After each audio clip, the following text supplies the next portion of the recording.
Jubileu do ano 2000. Roma, Basílica de São Paulo fora dos muros. Abertura da Porta Santa. Unidos na oração, sustentados pela força do encontro. O Papa de Roma, João Paulo II, o metropolita ortodoxo Atanásio, o arcebispo anglicano George Carey, abrem às 6 mãos aquela que será chamada Porta do Ecumenismo. É o sinal tangível de um caminho ecumênico, iniciado muitos anos atrás. 2 são os eventos históricos dos quais se irradia o caminho ecumênico: o Concílio Ecumênico Vaticano II e o extraordinário encontro na Terra Santa entre o Pontífice Paulo VI e o Patriarca de Constantinopla, Atenágoras I. 11 de outubro de 1962. É o vento do concílio, o concílio do Papa João. 2.778 participantes foram convidados e assistiram aos trabalhos. Ortodoxos, luteranos, anglicanos, evangélicos, quáquers, metodistas. Até mesmo 2 observadores da Igreja de Moscou. É o primeiro encontro desde séculos de cismas. A Basílica de São Pedro jamais havia hospedado coisa semelhante. É um sinal tangível de uma igreja que deseja realmente superar antigas hostilidades, divisões, incompreensões. Diz o Papa João XXIII. Os olhos às vezes saíam a procurar tantos filhos e irmãos. Descobrindo o vosso grupo, as vossas pessoas em particular, encontrei uma razão de conforto por causa da vossa presença.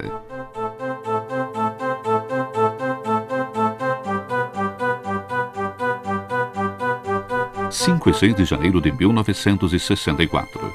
Em Jerusalém, o sucessor do Papa João Paulo VI encontra Atenágoras I, patriarca ecumênico de Constantinopla, primaz de honra de 9 patriarcas da Igreja Ortodoxa. É um relacionamento que ele retoma depois de quase 2000 anos. É também o início de um diálogo com 450 milhões de irmãos separados.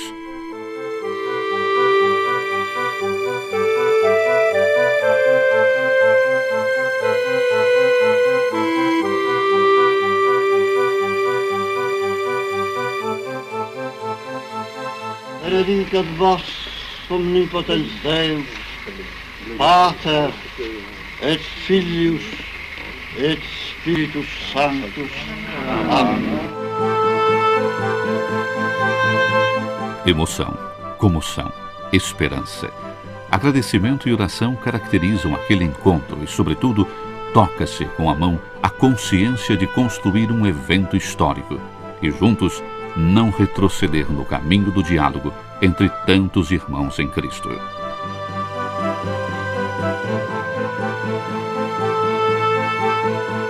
Disse Atenágoras I. Há séculos que o mundo cristão vive na noite da separação. Os seus olhos estão cansados de olhar para o escuro. Lembra Paulo VI. Eu vos digo que tive a grande alegria, nesta manhã, de abraçar, depois de séculos e séculos, o Patriarca Ecumênico de Constantinopla, de trocar com ele palavras de paz, de fraternidade e de desejo de unidade, de concórdia e de honra a Cristo e de serviço à humanidade. Esperemos que esses inícios deem bom fruto, que a semente germine e chegue à maturação. Recebei agora a minha bênção, em nome do Pai, do Filho e do Espírito Santo. Louvado seja nosso Senhor Jesus Cristo. O primeiro, basilar e imprescindível sinal desses tempos é o decreto conciliar Unitatis Redintegratio. Foi formulado aos 21 de novembro de 1964 com 2.137 placet e apenas 11 não placet. É de fato o ato oficial com o qual inicia o compromisso ecumênico da Igreja Católica, a qual abandona sua tradicional posição de expectativa de retorno em seu seio dos não católicos e declara de se comprometer com o restabelecimento da unidade entre todos os cristãos. Não apenas isso, a Unitatis Redintegratio sustenta: aqueles que creem em Cristo e receberam devidamente o batismo estão constituídos numa determinada comunhão, embora imperfeita, com a Igreja Católica.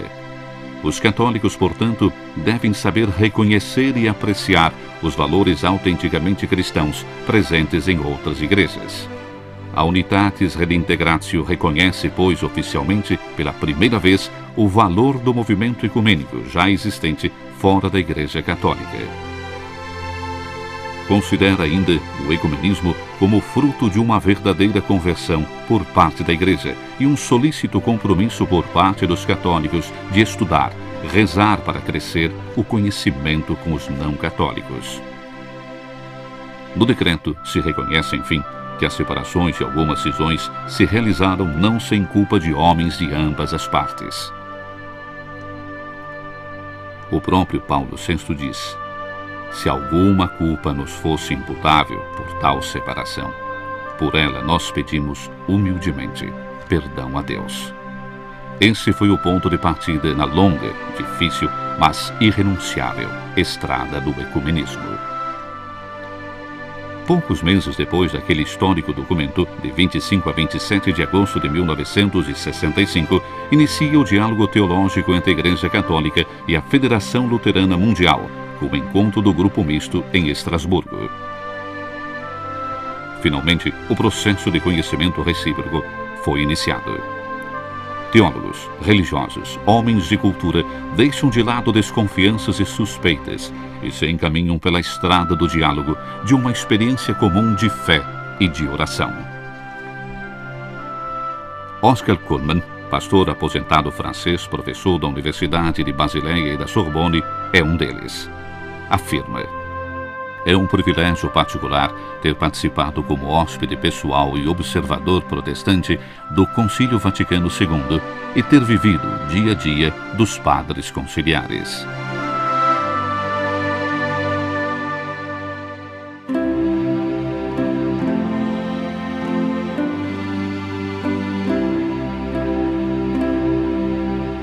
Thésée, aquela pequena primavera, como gostava de dizer João 23, se caracterizava desde as suas origens por uma dimensão ecumênica. Roger Schultz, de origem suíça, nasceu em uma família protestante. Em 1940, deu início à comunidade de Thésée, minúsculo lugarejo não longe de Citeaux e mais perto ainda de Cluny. Em Thésée, homens e mulheres diferentes por língua, raça, cultura, confissão cristã buscam a Deus, experimentam a força curativa da reconciliação, testemunham a urgência de servir quem é mais pobre ou marginalizado. Hoje a comunidade de Thésée é formada por uma centena de irmãos de 26 nacionalidades diferentes. Toda semana realizam-se encontros dos quais participam um mínimo de 500 e um máximo de 6.000 participantes provenientes de 70 países diferentes. No dia 7 de dezembro de 1965, na vigília do solene encerramento do concílio, um outro ato histórico, a abolição das recíprocas excomunhões entre as igrejas de Roma e a de Constantinopla, originadas pelo dramático cisma de 1054. A solene declaração de Paulo VI e de Atenágoras I vem pública e contemporaneamente lidas em Roma e em Istambul. Paulo VI e Atenágoras I assim declaram conjuntamente: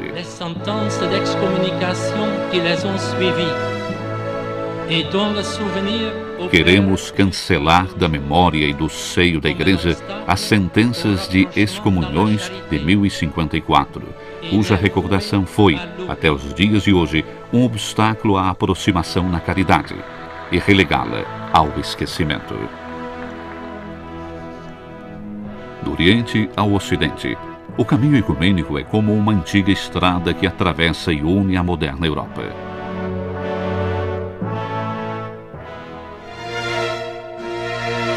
Poucos meses se passam e eis um outro evento histórico. Em 23 e 24 de março de 1966, Michael Hunsey, arcebispo de Cantuária, primaz da Igreja da Inglaterra, presidente da Comunhão Anglicana, está em Roma. É a primeira visita oficial destinada a sancionar o início do diálogo teológico e da colaboração entre as duas igrejas. Paulo VI acolhe o insigne hóspede com essas palavras: os seus passos não chegam em uma casa estrangeira. Eles chegam em uma casa que Vossa Excelência, para sempre, por válidos títulos, pode dizer que é também sua. Estamos felizes por abrir-vos as portas, e com as portas abertas, o nosso coração. Na conclusão da oração na Basílica de São Paulo, foi lida uma declaração conjunta. Na saída, um gesto imprevisto, espontâneo, de extraordinário valor simbólico. Paulo VI tira o anel e coloca ele mesmo no dedo do arcebispo Hunsey, em sinal de estima e de amizade, quase como penhor da fraternidade reencontrada. Como foi imprevisto e espontâneo, no dia anterior, o gesto do primaz de ajoelhar-se diante do Papa na audiência particular. O dom do anel de Paulo VI será recordado pelo arcebispo George Carey durante a audiência de 21 de junho de 2002 com João Paulo II. O caminho ecumênico prossegue com outros momentos comuns, como o encontro entre a Comissão do Conselho Mundial das Igrejas, que reúne 342 igrejas e comunidades eclesiais, e o Centro Unité Chrétienne de Lyon.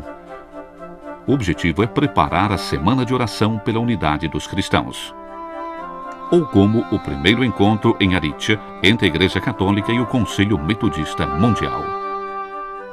Ainda para sistematizar e dar encaminhamento às experiências adquiridas, aos 14 de maio de 1967, o Secretariado para a Unidade dos Cristãos publica a primeira parte do Diretório Ecumênico. Responsável pelo secretariado é o padre jesuíta Cardeal Agostinho Beia. O Secretariado para a Unidade dos Cristãos tinha sido instituído em 1960 por João XXIII e em 1988 será transformado no Pontifício Conselho para a Promoção da Unidade dos Cristãos. Até hoje, trabalha com a finalidade de desenvolver uma atividade permanente de conhecimento, de diálogo e de permuta. O Diretório Ecumênico reconhece, entre outras coisas, a plena validade do batismo, conferido pelas outras igrejas e comunidades eclesiais. Aconselha a oração em comum e permite aos católicos que não têm possibilidade de fazê-lo nas próprias comunidades, de participar da missa e receber a Eucaristia numa igreja ortodoxa, de se confessar com um sacerdote ortodoxo, de compartilhar lugares de culto com sacerdotes, ministros e comunidades que não estejam em plena comunhão com a Igreja Católica e que se encontram em situações de necessidade.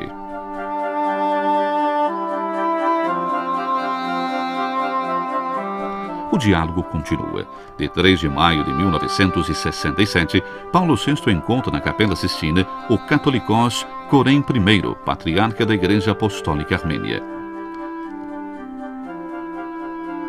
O objetivo desse encontro é refletir juntos sobre a grande questão do congraçamento de todos os cristãos na única igreja desejada por Cristo. 25 e 26 de julho de 1967. Paulo VI vai a Istambul para visitar o patriarca de Constantinopla, Atenágoras I. É uma viagem histórica que parece deixar para trás, de uma vez para sempre, os séculos escuros do silêncio e das inimizades. Na Catedral Católica do Espírito Santo de Istambul, disse Paulo VI: ajudai-nos todos, pastores e rebanho, no grande dever que assumimos e que foi um dos motivos determinantes desta nossa viagem: a recomposição da unidade cristã. Depois da visita à antiga igreja de Santa Sofia, o Papa e Atenágoras, de mãos dadas, entram na Catedral Ortodoxa de São Jorge. Disse o patriarca: o Senhor nos conduziu de etapa em etapa e nos obrigou a nos confrontarmos com os sinais dolorosos de nossa história comum. Ordenou-nos que levantássemos dentre nós a cortina da divisão, Depois de apenas 3 meses, o patriarca de Constantinopla retribui a visita. Em 26 de outubro de 1967, Atenágoras I vem a Roma. O patriarca de Constantinopla na Basílica de São Pedro. Um evento histórico, solene, cheio de emoção, repleto de esperança para todos. Paulo VI o acolhe com um tríplice e comovido abraço. O patriarca o chama afetuosamente Megalocardos, ou seja, aquele que tem um grande coração, e proclama: o fato de termos deixado o nosso isolamento e da nossa suficiência para buscar o sólido terreno sobre o qual foi fundada a Igreja indivisa, revelou-nos esta verdade. Aquilo que nos une é muito mais daquilo que nos separa. Atenágoras I, enfim, dirige-se ao sepulcro de João 23. Deposita um arranjo com 3 espigas e um bilhete escrito de próprio punho. Se o grão de trigo não cai por terra e não morre, permanece só. Se morre, produz muito fruto. E os frutos começam, embora timidamente, a aparecer também na longínqua terra da Rússia. De 9 a 13 de dezembro de 1967, acontece o primeiro encontro histórico em Leningrado, entre os representantes da Igreja Católica e a Igreja Ortodoxa Russa sobre o tema da doutrina social.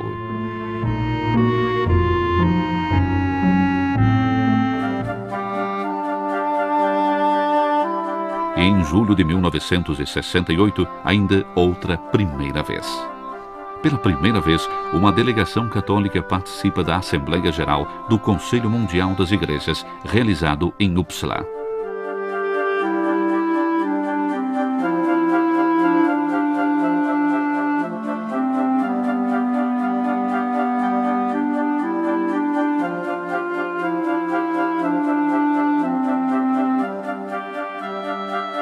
Participam 704 delegados das 235 igrejas e comunidades eclesiais.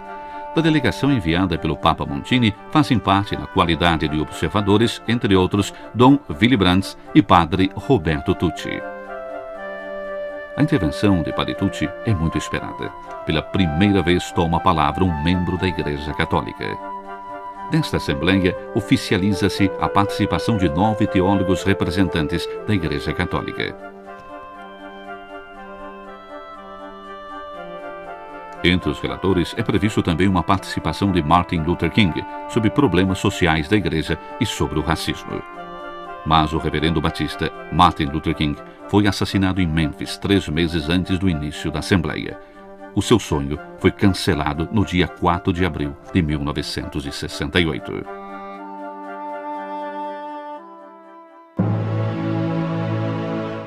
Aquele encontro foi o primeiro sintoma para o passo sucessivo, um passo difícil.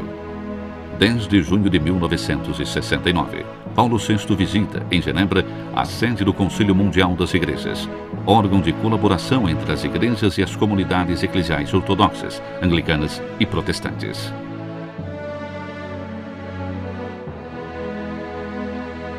Paulo VI se apresenta usando uma expressão forte. Eis-me, portanto, entre vós. O nosso nome é Pedro. Nous voici donc parmi vous. Notre nom é Pierre. Essa afirmação petrificou a Assembleia. Para alguns parecia quase um improvisado recuo no caminho ecumênico. Na realidade, com realismo e clarividência, Papa Montini expressa publicamente e de modo explícito a consciência que o ministério por ele representado constitui um dos maiores obstáculos no caminho da unidade visível das igrejas. Papa Montini tinha escrito: o primado se oferece, na sua plena afirmação, não como domínio orgulhoso, mas como condição de serviço à unidade.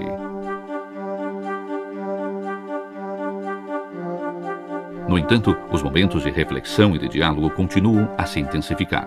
Em janeiro de 1970, acontece o primeiro encontro da Comissão Internacional Anglicano-Católico Romano, preparado em Gadzada e realizado em Windsor. Aos 16 de abril de 1970, o Secretariado para a Unidade dos Cristãos publica a segunda parte do Diretório Ecumênico.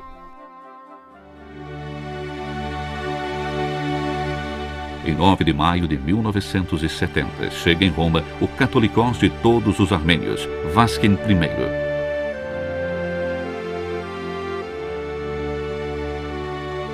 Paulo VI diz: durante esses dias abençoados por Deus, como os discípulos de Maús, nós sentimos o nosso coração arder, e com eles nós reconhecemos a presença do Senhor entre nós.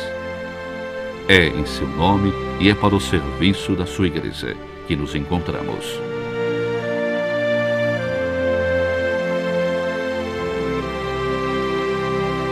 Em 25 de outubro de 1971, chega em Roma o patriarca sírio-ortodoxo da Antioquia, Mar Ignatius Jakub III. Esse encontro assinala uma nova etapa nas relações entre a Igreja Católica e a Igreja sírio-ortodoxa. O patriarca e o Papa Paulo VI firmam uma declaração conjunta que procura resolver algumas das tradicionais controvérsias sobre o tema cristológico.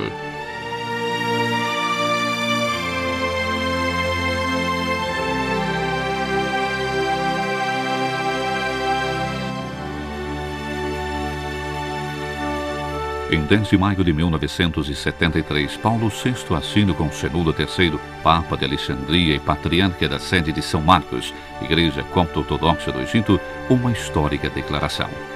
Aprofunda-se assim o diálogo com a grande família das igrejas ortodoxas orientais, testemunhas da fé cristã em situações muitas vezes hostis e trágicas, e procura-se superar a disputa cristológica que caracterizou desde o século V a divisão dessas igrejas com o resto da cristandade. 27 anos depois, por ocasião do grande jubileu do ano 2000, de 24 a 26 de fevereiro, João Paulo II vai ao Cairo, onde se encontra com o Papa Shenouda. É uma visita que fortalece a esperança e o diálogo.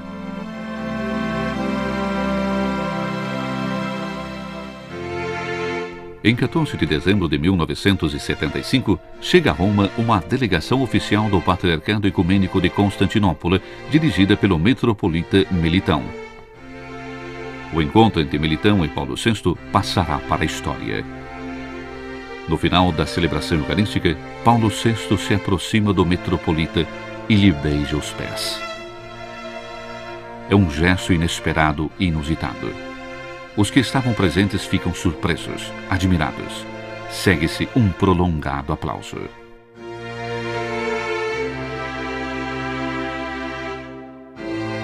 Ainda mais uma vez do Oriente ao Ocidente. Um outro encontro na estrada do ecumenismo. Dias 28 e 29 de abril de 1977. Visita Roma o primaz anglicano Frederick Donald Coogan, arcebispo da Cantuária. É particularmente amigável o colóquio com Paulo VI. No final do encontro, foi assinada uma declaração conjunta que sanciona o início do diálogo teológico entre as duas igrejas. Encoraja-se a Comissão Internacional Anglicano-Católico Romana para continuar a colaboração com a finalidade de encontrar, lê-se, a possibilidade de traduzir a convergência teológica em frutos concretos que possam levar enriquecimento à vida da comunidade. E aos 29 de junho de 1978, acontece a segunda visita a Roma do metropolita Melitão, por ocasião da festa de São Pedro e São Paulo. Esse será o último encontro ecumênico de Paulo VI. No dia 6 de agosto de 1978, o Papa Paulo VI, que com o Papa João XXIII traçou os primeiros sulcos no campo ainda incultivado do ecumenismo, entregará a alma ao Pai. E muitos, com o tempo, recordarão com reconhecimento e caridade aquele pontífice que tanto semeou, que tanto deu e fez pela unidade de todos os cristãos. Depois dele, o Papa do Sorriso, o humilde Papa Luciani, que durará quase o breve lapso de um suspiro. Justamente o tempo de encontrar, e entre admiração e espanto geral, ver expirar quase entre os seus braços o metropolita Nikodin de Leningrado, em visita oficial a Roma. O novo Papa, João Paulo II, prossegue o caminho ecumênico dos seus dois predecessores. Em 29 e 30 de novembro de 1979, um ano depois da sua eleição, João Paulo II vai a Istambul por ocasião da festa de Santo André Apóstolo. Encontra o patriarca Dimitrios. Juntos, decidem iniciar um diálogo entre as duas igrejas. É assim instituída a Comissão Mista Internacional para o Diálogo Teológico entre a Igreja Católica e a Igreja Ortodoxa em seu conjunto. A primeira sessão dessa comissão acontece oficialmente em 29 de maio de 1980, em Patmos, na Grécia. Em seguida, um evento que muitos consideram histórico na estrada do ecumenismo. Pela primeira vez, o bispo de Roma pisa em solo da Inglaterra. Em 28 e 29 de maio de 1982, João Paulo II faz uma visita ao arcebispo da Cantuária. Juntamente com o arcebispo Ramsay, entra solenemente na Catedral da Cantuária para presidir uma cerimônia ecumênica. Disse o Papa: o diálogo que iniciamos possa nos conduzir ao dia do completo restabelecimento da unidade na fé e no amor. –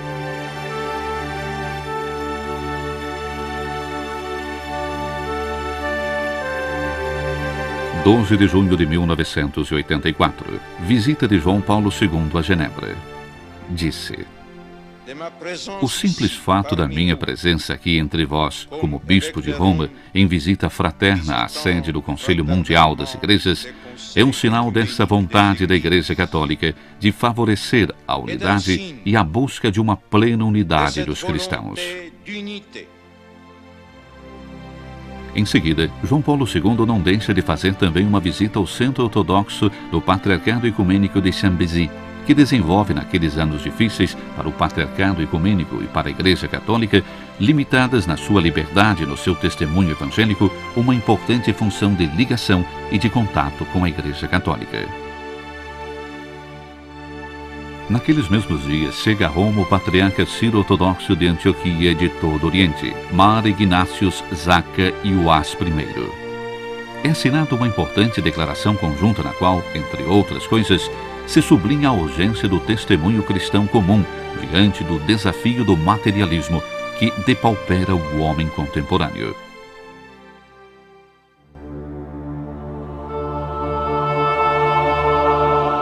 A seguir, um encontro extraordinário, um acontecimento até então único, que representa não apenas uma etapa fundamental no caminho ecumênico, mas um verdadeiro evento na história do final do século.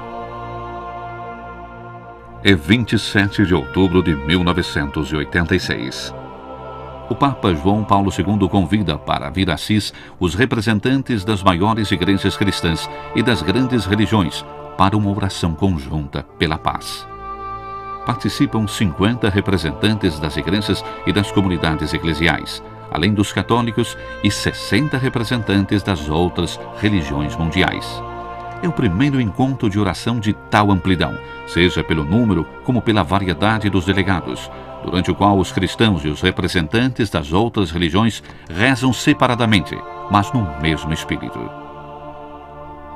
Para muitos, esta é uma etapa fundamental na história dos encontros de caráter religioso, pois em Assis passa-se de um plano de realizações múltiples ao primado da oração, à dimensão mais íntima e fundamental de toda experiência religiosa.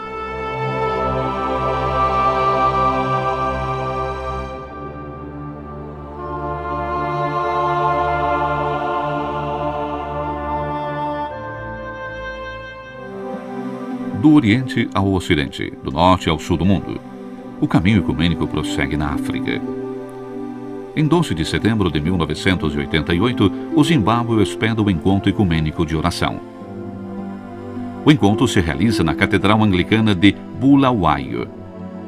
A oração conjunta é introduzida pelo bispo anglicano reverendo Theophilus Nayeli.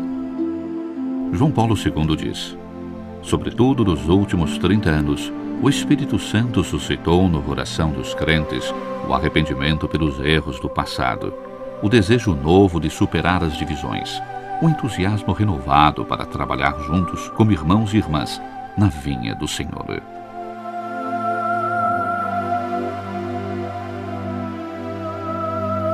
O caminho é retomado em maio de 1989.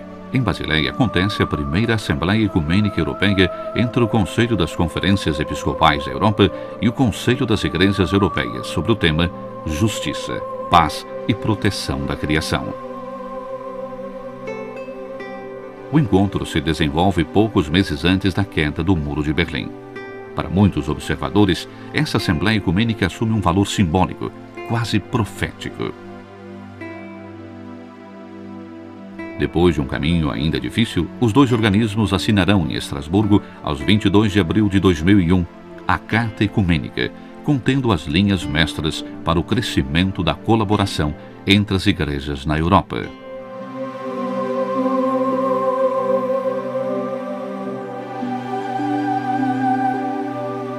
O caminho ecumênico agora se dirige ainda uma vez para a África.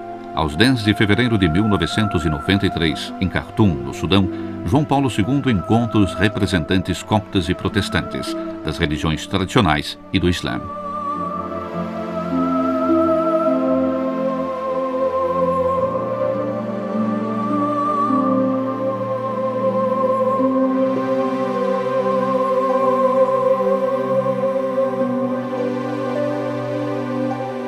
Depois, uma outra etapa histórica. Aos 20 de maio de 1995, João Paulo II assina a encíclica Ut Unum Sint, a primeira encíclica sobre o ecumenismo. O Papa faz plenamente seu o espírito ecumênico que tinha guiado João XXIII e Paulo VI. Esse espírito é expressado na disposição de se procurar aquilo que une muito mais do que aquilo que divide. João Paulo II recorda com força que a Igreja Católica está comprometida de modo irreversível a percorrer o caminho da busca ecumênica. Finalmente, João Paulo II, como por sua vez tinha notado com preocupação Paulo VI, reconhece que o ministério do Bispo de Roma, sinal visível e responsável pela unidade, constitui uma dificuldade para a maior parte dos outros cristãos. Portanto, ele conclui a encíclica exortando todos os pastores e teólogos das nossas igrejas para que possam buscar, evidentemente juntos, as formas nas quais este ministério possa realizar um serviço de amor, reconhecido tanto por uns como pelos outros. Poucas semanas depois, de 27 a 29 de junho de 1995, o patriarca de Constantinopla, Bartolomeu I, vem a Roma por ocasião das festas de São Pedro e São Paulo. Bartolomeu I, eleito patriarca ecumênico em 1991, achou-se no dever de gerir um dos momentos mais difíceis nas relações ecumênicas entre os cristãos do Oriente e os do Ocidente, depois da falta de acolhida das propostas enunciadas pela Comissão Católica Ortodoxa no documento chamado de Balamand, sobre a questão das igrejas orientais católicas. O momento central da visita foi a celebração ecumênica na Basílica de São Pedro.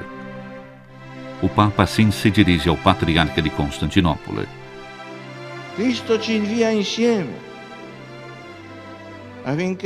Cristo nos envia juntos, para que juntos demos testemunho. Não podemos, portanto, permanecer separados. Devemos caminhar juntos, pois esta é a vontade de nosso Senhor.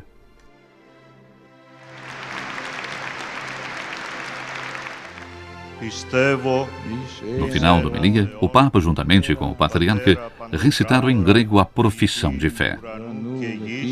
Oratonte pandon και ορατών, και εις ένα Κύριον Ιησούν Χριστόν, τον Υιόν του Θεού τον μονογενή, τον εκ του Πατρός γεννηθέντα προπάντων των αιώνων.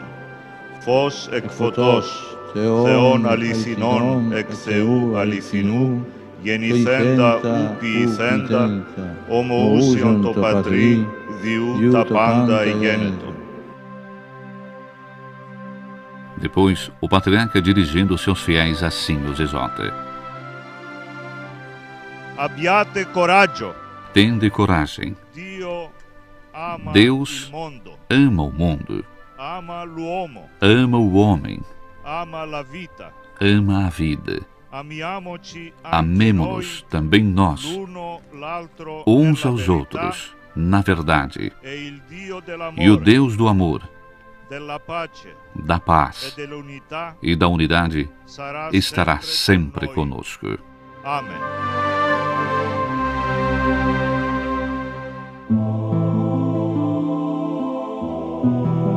Um ano e meio depois, o catolicós Carequim I, patriarca supremo de todos os armênios, faz uma visita peregrinação a Roma de 10 a 13 de dezembro de 1996. O Papa diz: hoje acolho um irmão que encontro na caridade e na alegria. No final da visita, foi assinada uma declaração conjunta sobre antigas inimizades. João Paulo II e Carequim I, lê-se, declaram humildemente diante de Deus a sua dor por essas controvérsias e discórdias, na determinação de extirpar da mente e da memória das suas igrejas a amargura, as recriminações recíprocas e até mesmo o ódio que foram manifestados no passado. Poucas semanas depois, em 25 de janeiro de 1997, será o catolicós da Cilícia dos Armênios, An I, a fazer uma visita ao Santo Padre e a participar com ele da celebração de encerramento da Semana de Oração pela Unidade dos Cristãos na Basílica de São Paulo. O caminho ecumênico retoma sua estrada. Em 29 de maio de 1999, João Paulo II vai a Bucareste, na Romênia. É a primeira viagem a um país de maioria ortodoxa. O caminho foi preparado um ano antes pelo grande encontro ecumênico Homens e Religiões, por iniciativa da comunidade de Santo Egídio. É acolhido pelo patriarca ortodoxo de Bucareste, Teoktiste. Depois de quase 1000 anos, cai o muro. Depois de um longo inverno de sofrimento, diz o pontífice, podemos trocar o abraço da paz. O encontro emocionou muito e contagiou centenas de milhares de fiéis presentes, a ponto de invocar um grito unânime e apaixonado: unidade, unidade.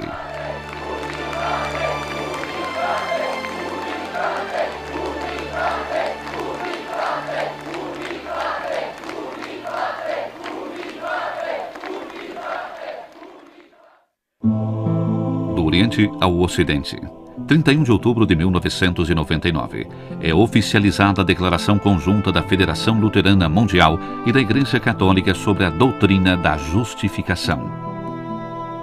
A declaração é assinada ad augusta pelo cardeal Cassidy e pelo bispo Krause, respectivamente presidentes do Pontifício Conselho para a Promoção da Unidade dos Cristãos e da Federação Luterana Mundial.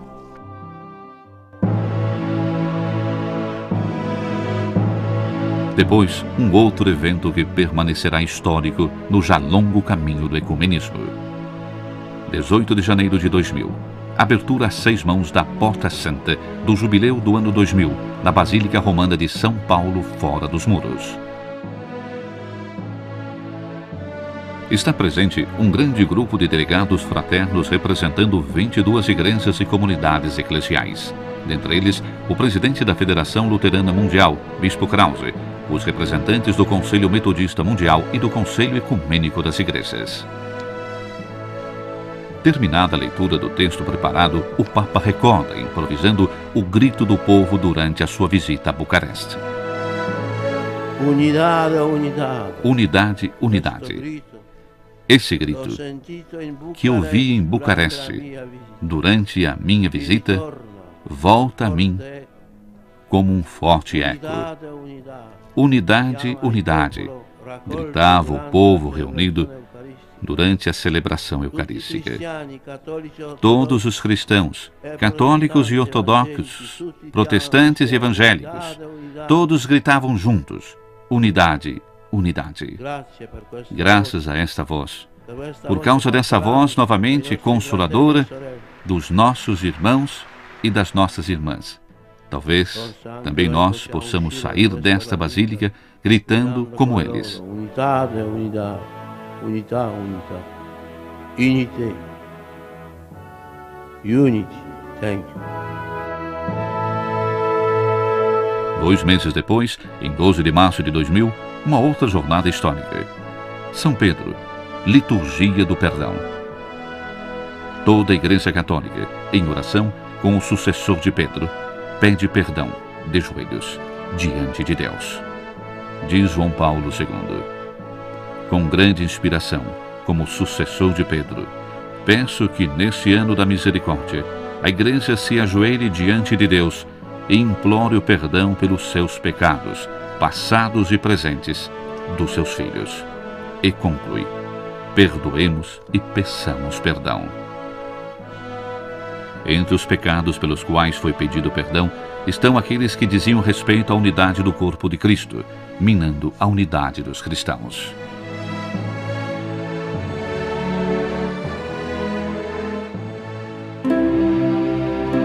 Mais 2 meses, e ao 7 de maio de 2000, um outro evento que permanecerá na história do ecumenismo.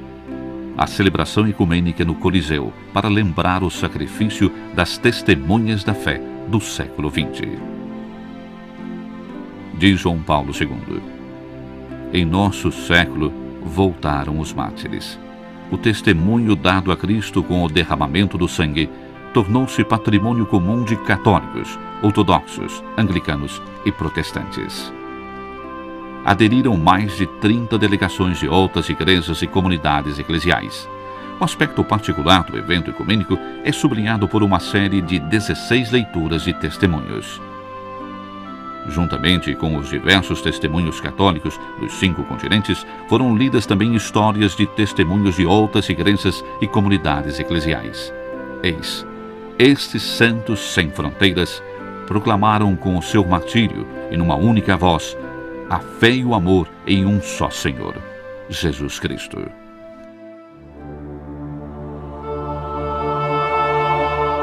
Para João Paulo II, a esperada peregrinação à Terra Santa no mês de março, nas pegadas de Jesus e também do seu predecessor Paulo VI, é momento culminante do grande jubileu.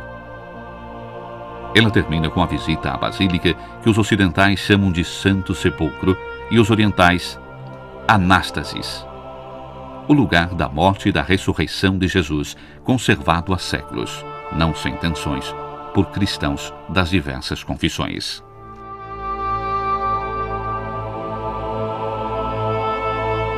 Aqui, diz o Papa, junto ao Santo Sepulcro e o Gólgota, enquanto renovamos a nossa profissão de fé no Senhor ressuscitado, podemos por acaso duvidar que no poder do Espírito da vida ser-nos-á dada a força para superar as nossas divisões e trabalhar juntos no objetivo de construir um futuro de reconciliação, de unidade e de paz? Um ano depois, em maio de 2001, João Paulo II completa a peregrinação aos lugares da história da salvação, seguindo as pegadas de Paulo. Chega assim à Grécia, onde encontra sua beatitude Cristóndolos, arcebispo de Atenas e de toda a Grécia, e se dirige à rocha do Areópago, lugar do famoso discurso do apóstolo dos gentios aos doutos atenienses. Na mensagem conjunta dirigida aos cristãos e aos povos da Europa, o anúncio missionário da salvação de Cristo se une ao compromisso para com o diálogo e pela reconciliação. Depois, na Síria, em Damasco, aos 5 de maio, o Papa, acompanhado por patriarcas e bispos católicos da região, encontra-se com os patriarcas grego-ortodoxo e sírio-ortodoxo da Antioquia e de todo o Oriente, e os representantes de outras igrejas e comunidades eclesiais, num clima fraterno que respeita os ótimos relacionamentos ecumênicos no país. 24 de janeiro de 2002, Assis, Jornada de Oração pela Paz. João Paulo II convida pela segunda vez em Assis os representantes de todas as religiões do mundo para responder a quantos pretendem semear o terror e desencadear guerras em nome de Deus. parte de trem, juntamente com os representantes das outras igrejas e comunhões cristãs. Estão com ele 3 patriarcas: Bartolomeu I, patriarca ecumênico, o patriarca grego-ortodoxo de Antioquia e de todo o Oriente, Ignácio IV Razim, e o patriarca assírio do Oriente, Mardinka IV. Diz João Paulo II: nunca mais a violência, nunca mais a guerra, nunca mais o terrorismo. Em nome de Deus, todas as religiões levem pela terra a justiça e a paz, a vida e o amor.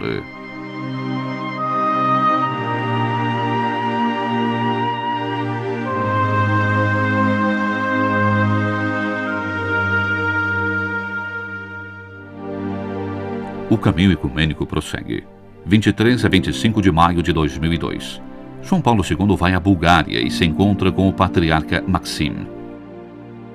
No discurso dirigido ao patriarca e aos membros do Santo Sínodo reunidos no Palácio Patriarcal de Sófia, o Papa recorda: a missão do bispo de Roma se realiza particularmente em recordar a exigência da plena comunhão dos discípulos de Cristo.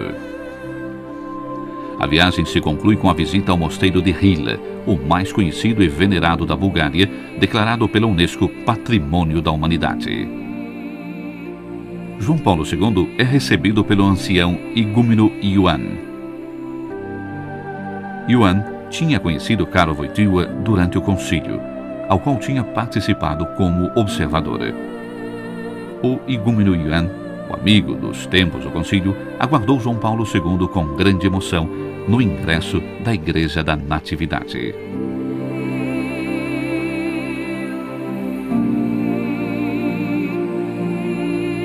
No entanto, nesses anos, o Patriarcado de Constantinopla promove uma série de simpósios ecumênicos itinerantes sobre o tema Religião, Ciência, Ambiente.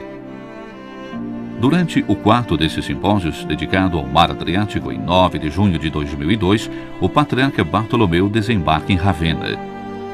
Aqui tem a alegria de poder celebrar uma solene liturgia a Santo Apolinário em classe, recordando que a basílica tinha sido construída nos tempos em que a igreja era unida. No dia seguinte, o patriarca está em Veneza, onde na sala dos escrutínios do Palácio Ducal assina uma declaração sobre a responsabilidade dos cristãos pela proteção da criação. João Paulo II une-se em transmissão ao vivo para assinar, estando em Roma naquele mesmo momento.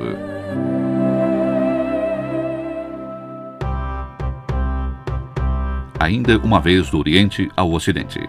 Em 27 de fevereiro de 2003, o novo primaz anglicano, o teólogo e poeta Rowan Williams, é solenemente entronizado na Catedral da Cantuária, na presença de numerosos representantes de outras confissões cristãs. O cardeal Casper representa o Santo Padre na cerimônia. O juramento acontece sobre o antigo livro dos Evangelhos que o Papa Gregório Magno tinha dado a Santo Agostinho, enviando-o em missão para a Inglaterra. Aos 4 de outubro, o primaz já está em Roma para visitar João Paulo II. Significativo momento de fraternidade, num período em que a comunhão anglicana é atravessada por fortes tensões.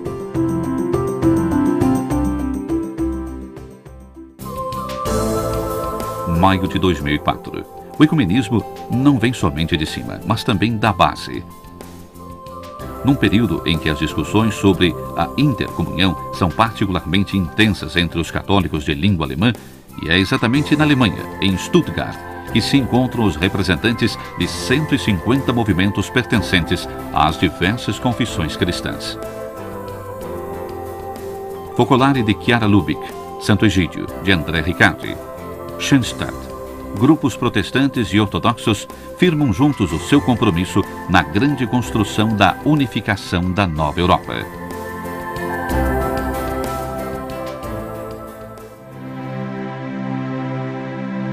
Novamente, do Ocidente ao Oriente.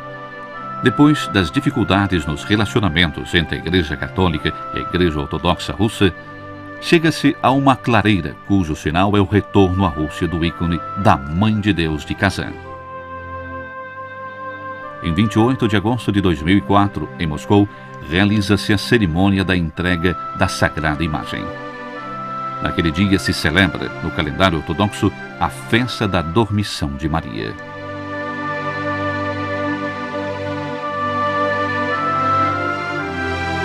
Na Catedral da Dormição, o cardeal Casper entrega ao patriarca de Moscou, Alessio II, o ícone da Mãe de Deus de Kazan.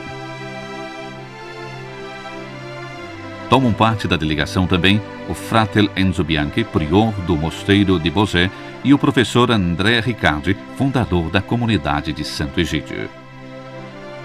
O cardeal Casper entrega ao patriarca Alessio também uma carta do Santo Padre, na qual se lê: por um desígnio insondável da divina providência, nos longos anos da sua peregrinação, a Mãe de Deus, em seu ícone sagrado conhecido como Kazanskaya, reuniu em torno de si fiéis ortodoxos, assim como seus irmãos católicos de outras partes do mundo.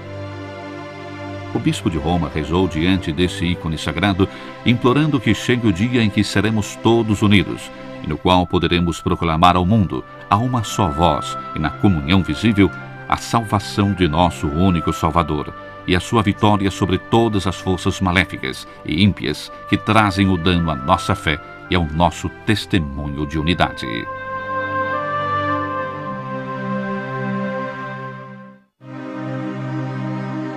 E chegamos à última, por enquanto, etapa desse nosso caminho ecumênico. 27 de novembro de 2004. Solene celebração ecumênica na Basílica de São Pedro, presidida por João Paulo II, juntamente com o Patriarca Ecumênico de Constantinopla, Bartolomeu I, para a entrega das relíquias dos santos Gregório Nazianzeno e João Crisóstomo, bispos e doutores da Igreja. Bartolomeu I o define como um gesto fraterno da Igreja Católica, com o qual se demonstra, acrescenta, que não existem na Igreja de Cristo problemas insuperáveis.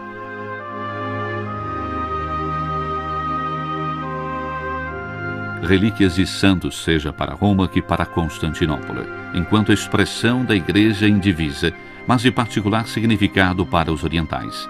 Gregório Nazianzeno e João Crisóstomo foram ambos arcebispos de Constantinopla e, portanto, predecessores de Bartolomeu, que chama histórico o gesto de João Paulo II. E João Paulo II afirma que não se cansará jamais de procurar a unidade dos cristãos, firmemente e resolutamente. Um gesto que o próprio Bartolomeu I tinha solicitado no final de junho de 2004, durante a sua visita a Roma para a solenidade dos santos Pedro e Paulo. Naquela ocasião, o patriarca de Constantinopla tinha tido também a alegria de inaugurar, com uma solene liturgia, o uso da igreja de São Teodoro no Palatino, um antigo templo edificado nos tempos da Igreja Indivisa, confiado estavelmente à comunidade greco-ortodoxa de Roma para suas celebrações litúrgicas e a pastoral. Em 1º de julho de 2004, a solene inauguração realizou um desejo expresso pela primeira vez pelo patriarca Atenágoras I a Paulo VI, num de seus históricos encontros.